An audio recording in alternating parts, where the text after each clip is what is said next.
Greetings and welcome to Retention Chronicles, the podcast with learnings from expert e-commerce brands and partners. I'm your host, Mariah Parsons. If you're here, you're either on a quest for e-commerce enlightenment or you accidentally clicked the wrong link. Either way, I am thrilled you stumbled into our corner of the internet, and I hope you'll stick around. We've got pearls of wisdom for everyone, whether you're running a multi-million-dollar business or simply just starting out on your entrepreneurial journey. Before we unleash the brilliance of today's guest, let's give a shout out to our podcast sponsor, Malomo. Malomo is so much more than just another Shopify app. They're post-purchase wizards, making beautiful and branded order tracking smoother than a jazz solo, so our amazing founders, like our guests, can keep their customers happy and up to date while they track their orders. So hit that subscribe button, like it'll increase your LTV overnight, and go listen to our other episodes at gomalomo.com. That's GOMALOMO.com. Get ready for insights, chuckles, and perhaps a profound realization or two with this newest episode of Retention Chronicles.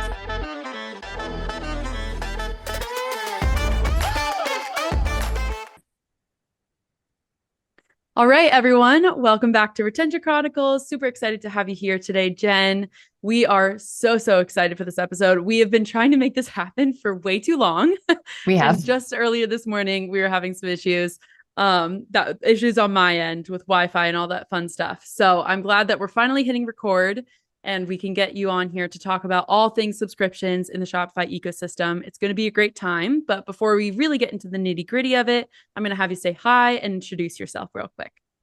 Yeah, it's so great to be here. I'm so glad this is finally happening. We've kind of labeled this podcast episode as like the almost podcast episode for the last couple of months. So I'm glad we're finally doing it. But I'm Jen. I run marketing for Recharge, and I've been with the company for about 10 months. And I didn't come from e-commerce. I actually came from kind of big tech, like Adobe, Qualtrics. But what was interesting during my time interviewing with the company was I got text messages while I was talking to our CEO from, I think, Pretty Litter and Dime Beauty. And I think another one too, I can't remember. And I was like, I am the ideal customer profile for subscriptions, and anything e-commerce product and subscription, I am the ideal customer profile. And so our CEO and I still kind of laugh about that, but huge fan of the space, huge fan of subscriptions and retention overall. And, you know, a huge fan of the e-commerce brands we get to work with. I love it. I love it. So I know that we were talking, you're based in Salt Lake City. I'm now in Chicago, and that is so like serendipitous, or such a simulation moment that as you're talking to Recharge, you get a notification from these companies that you shop with, and you're like, I'm exactly the person that I am anticipating marketing to, which is nice because you know exactly how they think. I've consulted before for an auto care company, and I felt the same way, where I was like, I am exactly their customer. And it was perfect for marketing, where I could say like, okay, I have no idea what this mechanical lingo is talking about, right? Like, how can I water it down so that someone who doesn't know anything about cars make it approachable and see like, oh, I actually just need to go to this auto care company so that I can get the assistance I need. And it's the same exact thing, right? So I love hearing that.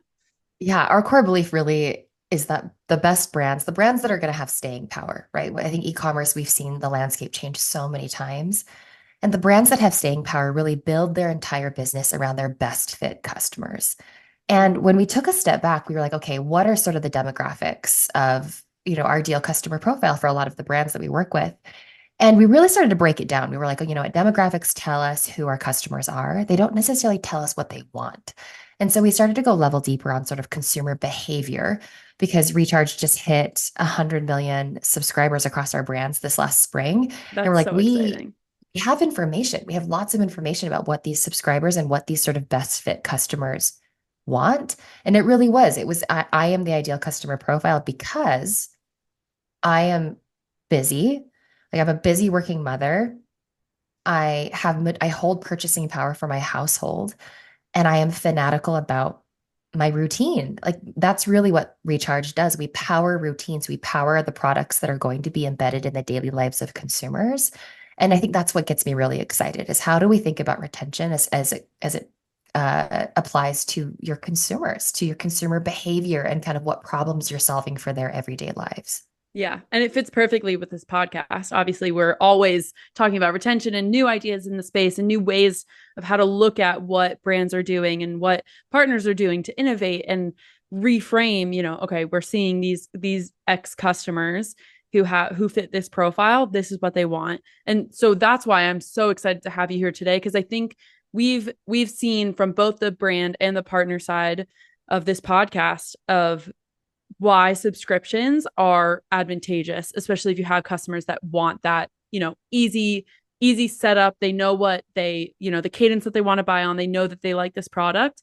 But I think the shifting around trying to think about what routines someone is in and buying for that routine is something that's a little bit more novel on this podcast. So I'm excited to dive into it with you. Can you give us let's look at the transition, because you've been at Recharge for 10 months. What have you taken with you from being in big tech, and how do you see that applying to e-commerce? Because I think there's obviously someone's background will have a nice lens or a nice shadow over what they're doing. So how did you kind of make that transition into e-commerce? Yeah. So I think the biggest thing I've realized is that the basic tenets of subscriptions, I think people kind of get. And tech got this a long time ago, back in 2011, right? Everyone turned to SaaS because do you know who loves recurring revenue? Investors love recurring revenue, right? You want recurring revenue, you want predictable revenue. So subscriptions, we all know, are good for business. But what I think I've made the transition around is subscriptions are good for consumers. It's good for routines. And so my background is product marketing. That's sort of how I grew up in marketing, and product diversification and going multi-product is something that I've kind of brought from tech to e-commerce now. And it's so fascinating. I love product positioning. So tech used to do, typical tech companies or vertical SaaS companies start as one type of thing for one type of customer. I'll give you an example. I worked for a dental software company, not glamorous at all. But they started as appointment reminders for dental offices. And then they went multi-product because that's kind of what tech companies do. And they started to do online forms, and they started to do, to eat up more pieces of that workflow. And so what I did is just translated that to what we're eating up is what e-commerce companies are now eating up pieces of a routine. So I think my favorite example of this is Casper. Casper sold mattresses, right? And that's not really part of somebody's everyday buying routine. And so their product diversification strategy became, what are the things that we could potentially sell that would be more routine for sleep masks or sheets or what have you. And they rebranded to be a sleep company. They were no longer a mattress company. They were a sleep company.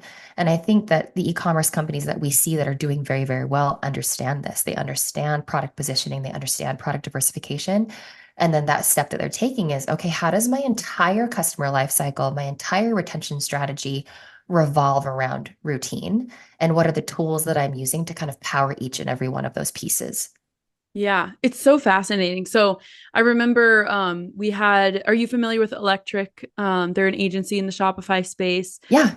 Okay. So we work with them pretty frequently, and their founder, Brandon Amoroso, came on, and he had kind of said, we work with a lot of subscription brands. And he was like, I am a true believer that there can be a subscription for any of the industries that we work in. You just have to think about what makes sense. And so he gave the example, forget the specific example, but this will be close enough of okay, if you sell pools or something like that, or you sell mattresses where it's, a bigger purchase and you're not going to have a higher frequency, it's not, CPG or something similar. How can you find something like a cleaning service or like a cleaning kit or something of the sort that someone would rebuy and repurchase to give your business that aspect of a subscription? And since that episode, and that was, earlier days of this podcast, I think it's been something that myself and our listeners have tuned into, of just how can you look at, even if you have something like a mattress that isn't going to be, you don't want to have to rebuy a mattress frequently, right? Then you're not going to build that brand loyalty. If someone's expecting their purchase to last long. So how can you reframe? Okay, then let's look at making it a little bit broader once you have a little bit more of your foot in the door in the e-commerce space of, okay, we kind of mastered mattresses as one of our, our staple product. How can we expand our SKUs and then start to grow on, okay, now we can branch into sleep or branch into other areas that are tangential and make sense for our consumers, but isn't, is also a smart play for both our consumers and our business goals. Yeah. I think the three things that I find with product marketing is first, figure out your category, right? Like identify what your category is. Like Casper is transitioning from a mattress company to a sleep company. Third, figure out your product diversification strategy. Like you said, find that replenishable. Tushy is a great example of this. They're a recharge merchant. Shout out to Ren.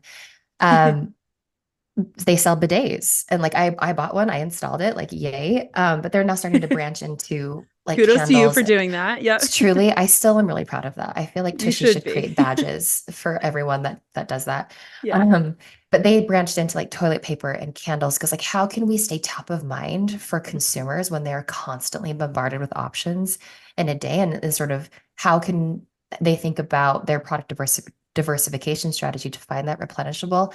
And then the third piece that I always talk to brands about is what is your product positioning? Now, this is, I think, a really fascinating one from a product marketing background. Good product positioning is how quickly can someone see their goals in your product?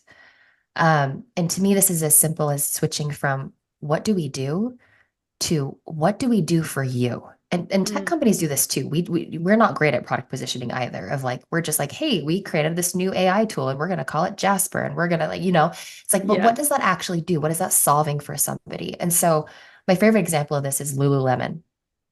I shop Lululemon all the time. I love it.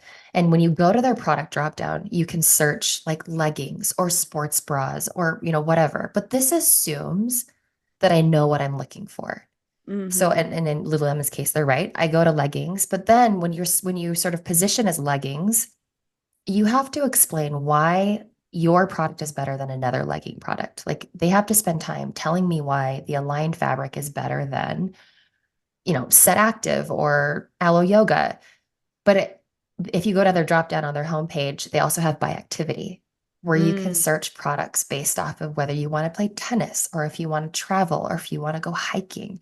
And that makes it easier for somebody to see their goals. And so I find that a lot of brands that quickly product diversify need to really think about their product positioning and the problems that they're solving and root their product positioning in that. Yeah, I love that example. And I love how many examples you have off the top of your head. It's like it's gonna be a fun time. I can already tell.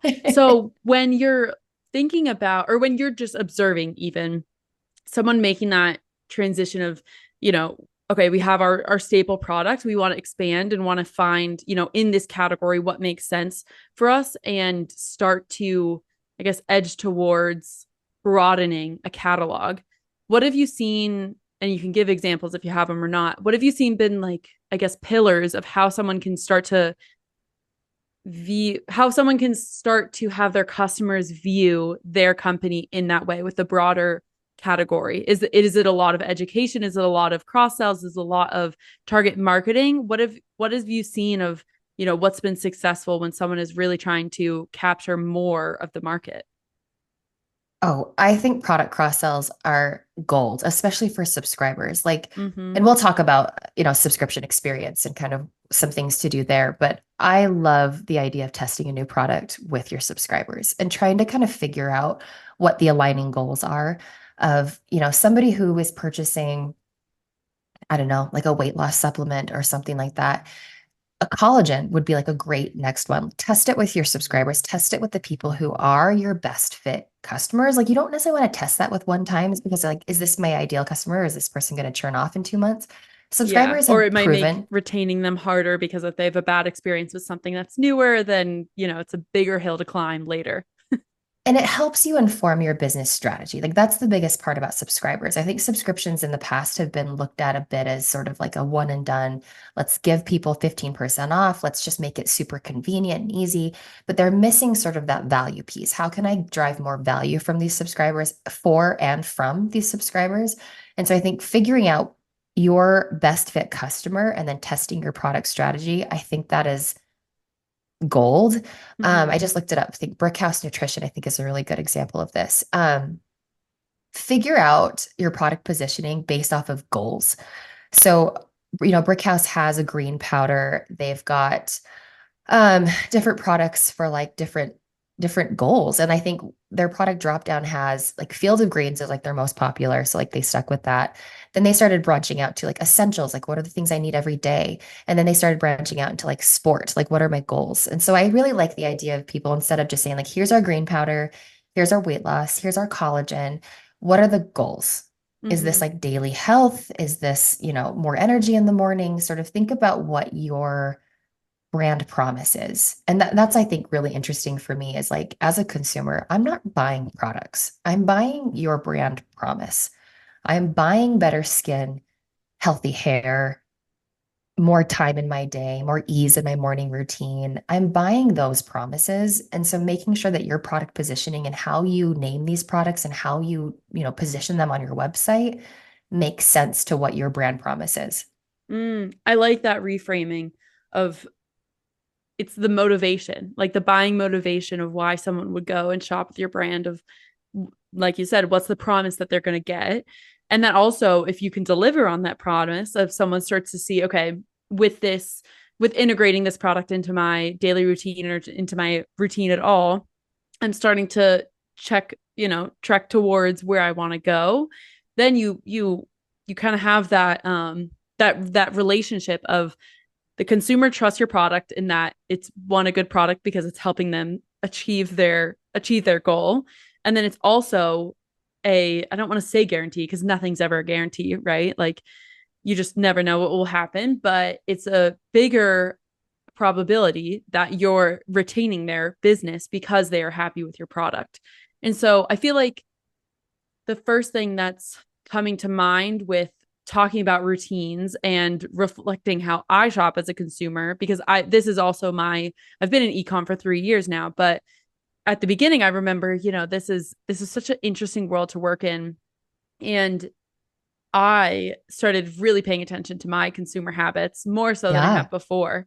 And I feel like a lot of the rationale between shopping for a routine is the influence of seeing other people's routines on the internet and like through friends and family. Like there's a whole market, especially for like skincare, beauty, health, like all of that realm that is like have this routine, have this 7-step skincare routine and have these different products. And there's so many reviews of different routines and different products that it can be kind of crazy. But when we're narrowing it down like this, where it's like, okay, for your specific brand, for your specific customer goals, what should you be tracking towards? I feel like that's a really good takeaway.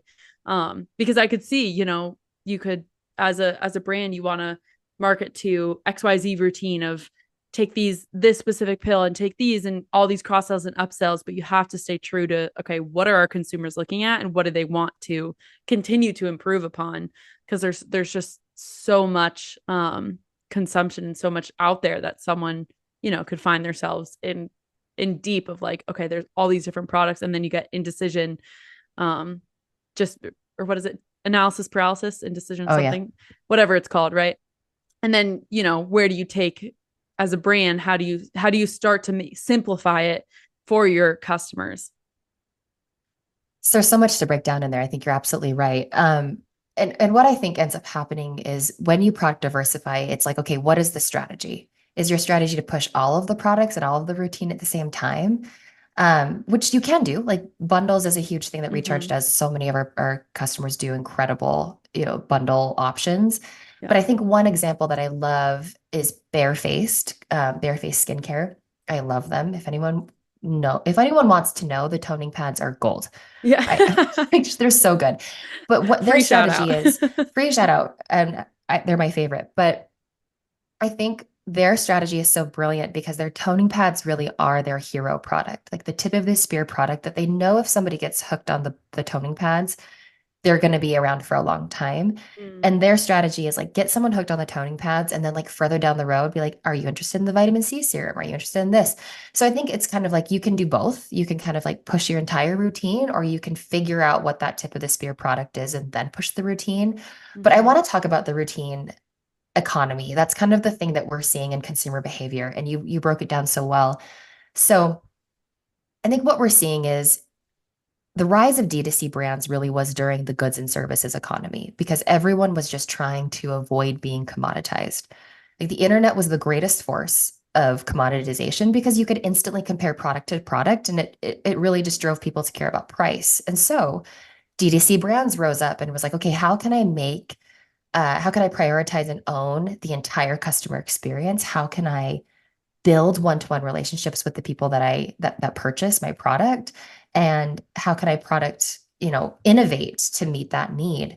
And I think what ended up happening was then now we're kind of in the attention economy, which, as you Mhm. know, influencer marketing is effective, but it is expensive. It is So expensive. expensive. It's crazy. It's crazy. And so what we're seeing is a new level of economic value, and that is the routine economy. And that in order to stay around with high acquisition costs and fickle consumers like me, you really need to be embedded in the daily lives of your consumers. Like that's it. And so when we think about how to evolve, for example, like you mentioned with influencer marketing, influencers are the best way to push routines, right? Because you Mhm. actually get to see how they use their product in their day to day. Like I take my creatine powder in the morning with my greens powder. Like that's how you become some part of somebody's routine. But if you are doing influencer marketing and then not pushing to subscriptions, that is just expensive. It's expensive and it's setting yourself up to fail as well because if you sell a product that requires a couple of months of usage to like see the benefits, you have to push subscriptions. Like that you have to be part of somebody's routine. You have to educate them on like, okay, people that used for 2 months, like I think Array supplements Mhm. does this very well. They're like, okay, using for 2 months, you see this, using for 3 months, you see this. They're constantly advertising the benefits of the usage because they also know that if someone uses Array for a month and doesn't see like immediate results, like they won't be super happy. And so, like, if you want to be happy with our product, you got to use it for 3 months. Yeah. Yeah, I love that. So I take Mary Ruth's like their Yes, we love Mary multivitamins. Roots. Okay, yeah, so, same. But that's a consumer and just in the e-commerce space. But I know because I'm in this space, right? Of okay, I'm educating myself before I buy. And I saw it through Instagram, I believe, of a creator using it. And I was like, oh, that looks great. And Oh, so I of course they same. got me.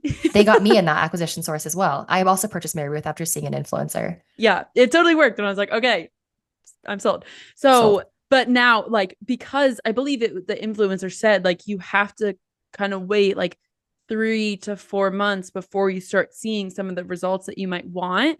And she was like, it will be a longer game, but I'm telling you, like, these are, before and after, do all that jazz, right?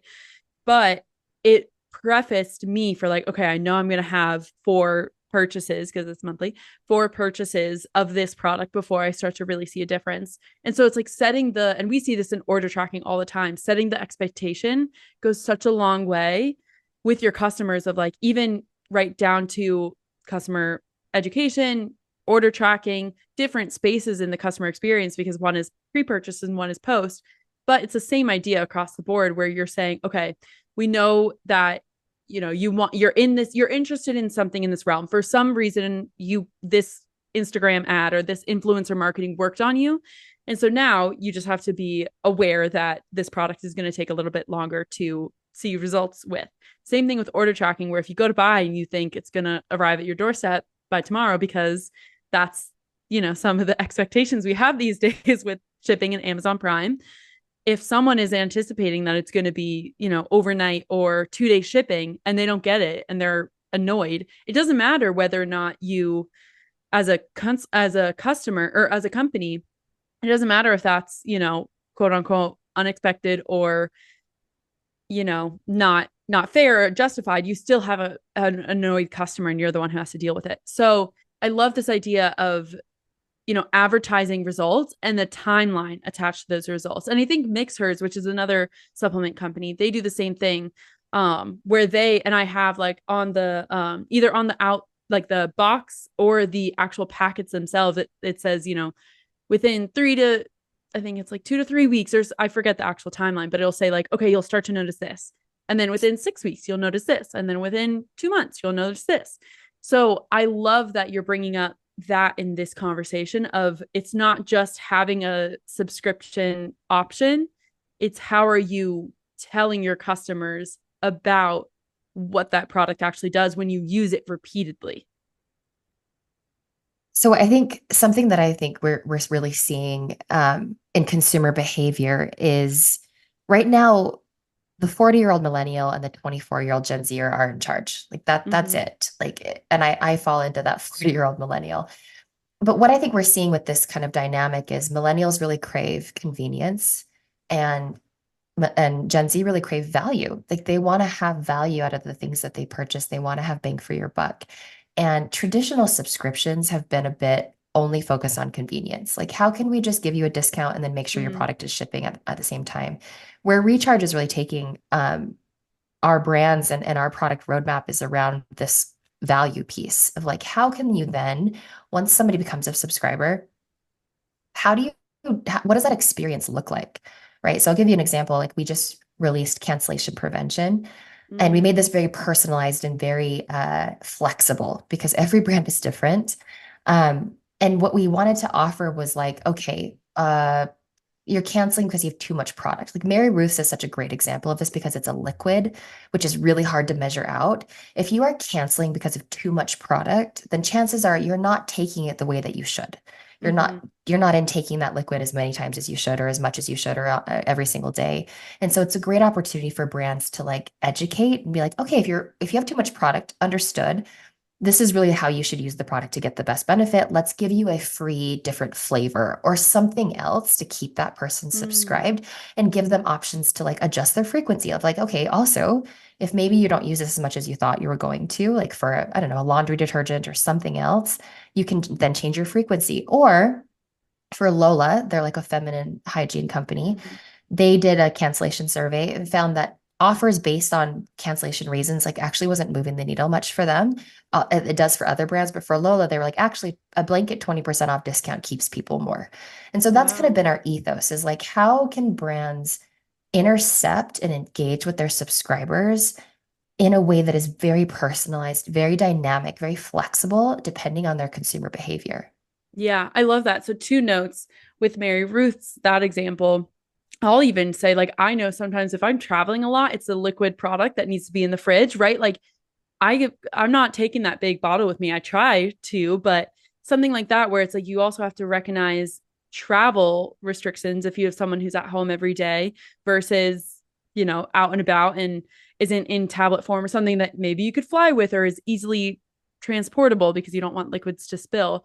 And if you don't have access to a colder A environment refrigerator. for Yeah. a while of time, then you don't want to ruin the rest of the product. So like I know if I have a big travel month coming up, it's like I need to pause this for the month because it'll just go to waste if I try and bring it around town with me, right?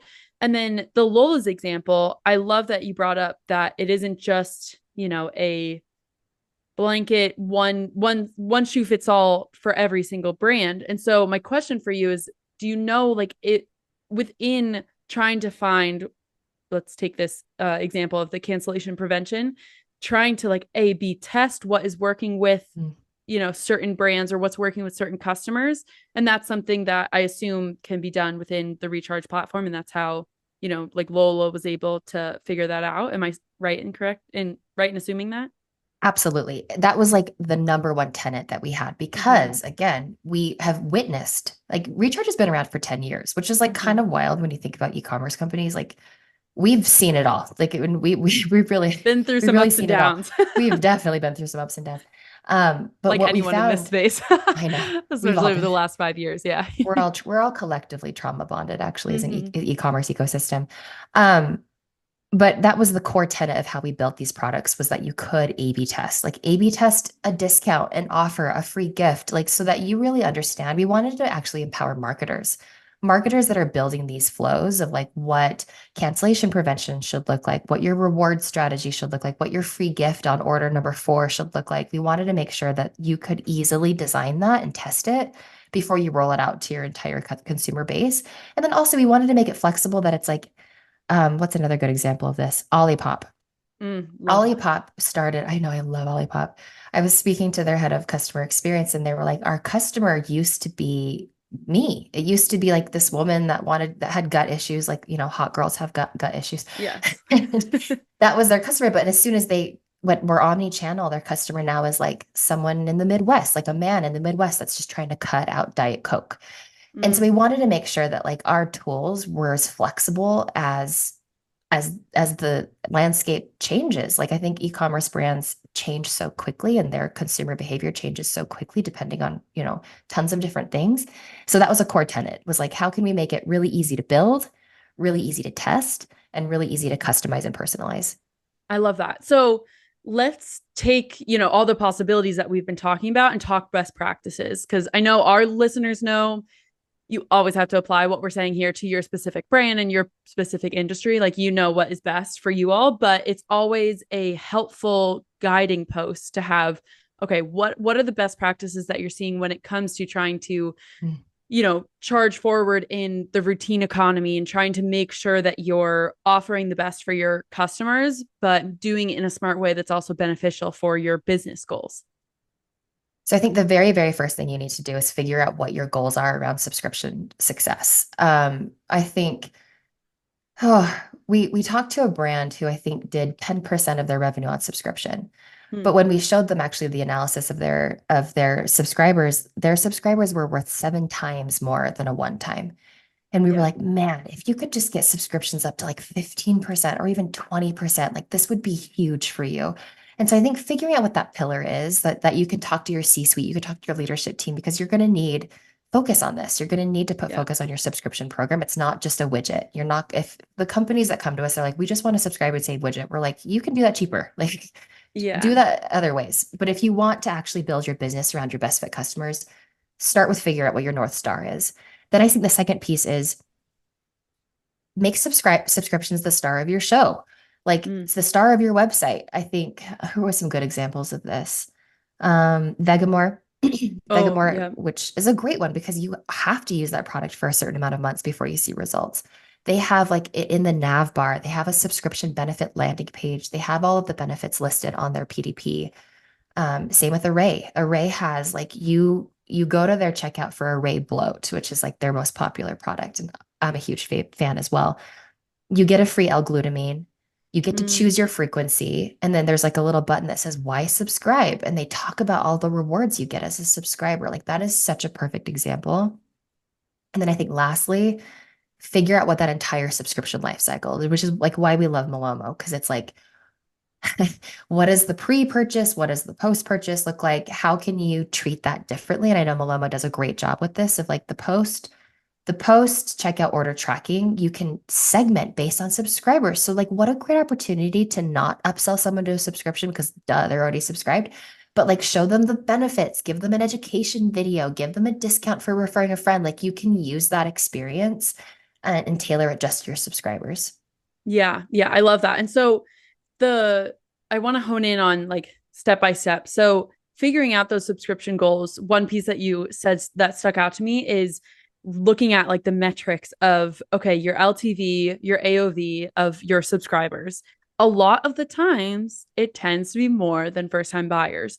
And so we see that as well, where if you can capitalize on an extra 5%, it makes your long-term goals way more efficient because you have a lower CAC cost, lower cost acquisition, higher LTV. And a higher LTV. And so I think getting the buy-in from, like any marketer, and I just read Data-Driven Marketing. And so it is very top of mind right now, where trying to turn a goal, especially marketing, right? Like we're always top of mind is how can you quantify something that is, traditionally, and I'm talking you like 20 years, 15 years in the past of, okay, you didn't really have the technology or the understanding to be able to draw conclusions of like, okay, I see the pathway of this customer. But getting your C-suite to buy in with like these numbers of, look, if we just can get 5% more growth in our subscribers, this is going to lead to X amount of revenue. That is a huge, huge, huge chess piece to hold and say, like, okay, we understand this from the back end business side.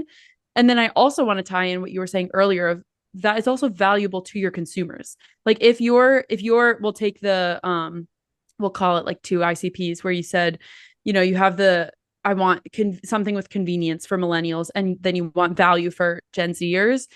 If you can take both of those ICPs and say like, okay, it's convenient and it's hitting what that ICP needs, what those customers need of it's convenient because you have that purchasing frequency already set up. Subscribers, they're going to love that, right? If you can just get that buy-in for those extra, let's say 5% of subscribers. And then for those Gen Zers, if you already have something that is of value and they're finding value and you're making good on that promise, that brand promise that they're seeing the results eventually, in that timeline that we spoke about, then you're really able to capitalize on that, the first pillar, that first best practice of defining those goals. And then you're able to see, what is that extra little mile of also take it not just for your business values, but also what's going to be valuable about that subscription for your customers. Because I feel like as a consumer, that's where I start to, if I don't see a value of a subscription,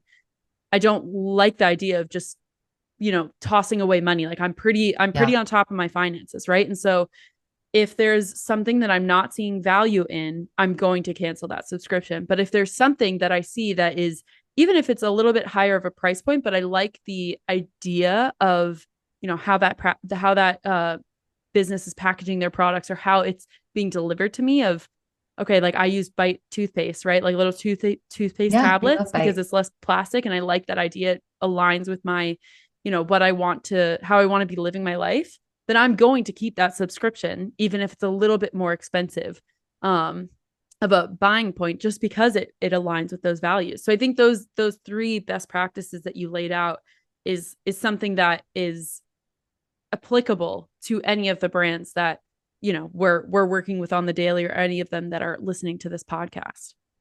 The crux of the routine economy actually is exactly that. I think what we're really seeing too with Gen Z and millennials is like the common thread, unfortunately, is anxiety. Mm-hmm. Yeah. Millennials and Gen Z are entering this world with so much more anxiety than we've ever seen before. And it's financial anxiety, it's, societal upheaval, it's the rising interest rates, it's rising costs to do anything. And what we see in consumers is that they're choosing to spend money, they're choosing to splurge, they're choosing to spend money on luxury items that elevate their everyday. And Mm-hmm. so this is really the crux of it, is like, how can you sit at the intersection of convenience and value and make that an easy and delightful experience? Like this is Yeah. the biggest thing for me. Like you said, it's like I will remain subscribed if you give me things. Yeah. If you give me fun discounts, like You oats give me overnight, benefits. give me Yeah. benefits and make it fun. Like I think Mm-hmm. packaging also is like such an underutilized tool. Like how can you make me excited about my toilet paper renewal every month? Yep. Like something Who that's gives a crap delightful is and great at fun. that. Like fun Yes. little silly printed paper, Yes. like so It's easy. fun. It's easy. And I'm also like, what a delightful moment in my day to like give me a moment of joy. I think Oats Overnight is a great example of this too. They give subscribers like first looks at exclusive flavors that they're Mm, testing, which I just think is so fun. It's just a fun benefit. But like, how can you elevate the everyday lives? Because that's where people's money is going. People's mm-hmm. money is not going to houses and 401ks anymore. Like it is really about, it's little treat culture, right? It's Mm-hmm. like I want little treats in my day because it's what I can control. Yes, yeah, exactly. I love that. And too, I'll add from the consumer perspective of there's so much greatness that comes with so many different products, so many different D2C brands doing all different things, and each of them finding their own, own customer for XYZ. But there's also wrapped up in fear and buying habits is there's a lot of stuff that isn't made well on the internet. And so it's like you have to, the onus is now on the consumer to do the product research. And it's less on the or on the company to try, and you have to provide that information. But a lot of consumers nowadays are choosing to do their product research before buying because there's so many different options, and you want to make sure you're not getting scammed on the internet. You want to make sure that you're not buying something that is not aligned with whatever goals you have, whatever morals you have, whatever buying Yeah. psychology you want to subscribe to. And so I think that's also part of it, where you look at these subscribers and they're very well informed on what they want. Mm. It's just how well can a company deliver on that? And that's what goes back to, the goals and sharing the value of a subscriber, or of a subscription to a subscriber, because I think that's the piece that there can be a disconnect. I don't think a lot of the times, if someone lands and is shopping with you, they're in the ballpark, right? Like, it's rare that it's like someone's going to randomly buy something if they're not truly in the business for it. And so it's just, how can you tweak that messaging, that positioning, to make sure that that the brand is delivering on the promise of the consumer. And I think it's just all also fascinating to see how, consumer buyer behavior, and then, like you said, product marketing all ties together, and the things that you can tweak at A/B test for all these different areas of the customer experience. It makes it a fun time to, be in this space. It's fun because we all have routines, Mm-hmm. right? Again, we all purchase. We all are consumers. And so I think it's fun because we wanted to really allow these brands to design and to build rather than just sort of like hit a button and be like, we're going to do this. Like, we really wanted to empower brands to be able to design what they wanted for their consumers. Yeah, I love that. So we'll wrap up here in a few minutes because we're already breezing through time. Never surprises me, but it always, always is a bummer. So let's talk about, you know, you kind of just touch on it, of like a little button of, set it and forget it, or something that isn't really customizable, isn't really the um isn't really a best practice. I think it's still probably a norm, because we're kind of moving Yes. into this new wave of, okay, give the customer all the control in the world of what their subscription program can be. So can you talk to us a little bit about why this set it and forget it mentality or subscription isn't really we'll call it, quote unquote, the best or the optimized way for a brand to really draw out and build upon their subscription program? And we're seeing this. I think, brands that come to us with just sort of this idea of like, can you just get me up on a 15% subscribe and save button? It's Mm-hmm. not working. Like, subscription Yeah. growth isn't really happening because you're only hitting convenience and you've really got to start hitting on that value. And I actually kind of want to sneak peek something that we're doing. Mariah, when is this, Ooh. when is this episode going live? Yeah, I will check right now. So August 26th. Okay, amazing. So I'm going to sneak peek something Oh, for this is this so group. exciting. What we're Live what surprises. what we're finding, I think, is that again, our core belief is that the brands of tomorrow are subscription brands. Like, Hmm. your TAM is larger and it's going to be around for a lot longer. Your business is healthier and your consumers are happier. Like, that's our core belief. But what I think we find is with practitioners and operators, like, it's hard to get attention on your subscription brand. It's like there's so many other things happening that are like, I don't care about subscriptions. So we wanted to make this moment in time to focus on your subscription brand. So on August 28th, so in a couple Wow, days, perfect timing. we are launching the Tomorrow Brand Challenge. We are giving away almost $1 million in prizes to Wow. brands focused on subscriber growth.